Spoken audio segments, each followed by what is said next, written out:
Hello friends, welcome. ಇವತ್ತು ನಾನು ಬೆಂಡೆಕಾಯಿ ಚಟ್ನಿ ಮಾಡುವ ವಿಧಾನ ತೋರಿಸ್ತಾ ಇದ್ದೀನಿ. ಇದಕ್ಕೆ ಬೇಕಾಗಿರುವ ಪದಾರ್ಥ ಬೆಂಡೆಕಾಯಿ, ಜೀರಿಗೆ, ಒಂದು 4 ಬೆಳ್ಳುಳ್ಳಿ, ಒಂದು 4 ಹಸಿಮೆಣಸಿನ್ಕಾಯಿ, ರುಚಿಗೆ ತಕ್ಕಷ್ಟು ಉಪ್ಪು ಮತ್ತು ಹುಣಸೆಹಣ್ಣು, ಕೊತ್ತಂಬರಿ ಸೊಪ್ಪು. ಇದನ್ನೆಲ್ಲನೂ ಒಂದು ಪ್ಯಾನ್ ತೊಗೊಂಡು 2 ಟೀ ಸ್ಪೂನ್ ಎಣ್ಣೆ ಹಾಕ್ಕೋತಾ ಇದ್ದೀನಿ. ಈಗ ಜೀರಿಗೆ, ಬೆಳ್ಳುಳ್ಳಿ ನೋಡಿ ಈ ಥರ ಹುರ್ಕೊಳ್ಬೇಕು ಕೆಂಪಾಗೋವರೆಗೂ. ಈಗ ನಾನು ಹಸಿಮೆಣಸಿನ್ಕಾಯಿ ಹಾಕ್ಕೋತಾ ಇದ್ದೀನಿ. ಕೆಂಪು ಬಣ್ಣ ಬರೋವರೆಗೂ ಬೆಂಡೆಕಾಯಿ ಸೇರಿಸ್ಕೊಂಡು ಫ್ರೈ ಮಾಡ್ಕೋಬೇಕಾಗತ್ತೆ. ನೋಡಿ ಚೆನ್ನಾಗಿ ಹುರ್ಕೋಬೇಕು.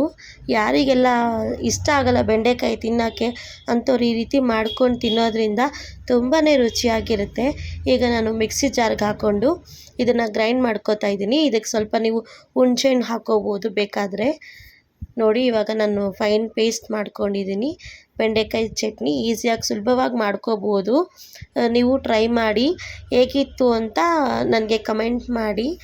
ಯಾರೆಲ್ಲ ನನ್ನ ಚಾನಲ್ಗೆ ಸಬ್ಸ್ಕ್ರೈಬ್ ಮಾಡಿಲ್ಲ, ಸಬ್ಸ್ಕ್ರೈಬ್ ಮಾಡ್ಕೊಂಡು ಲೈಕ್, ಶೇರ್, ಕಮೆಂಟ್ ಮಾಡಿ. Thank you.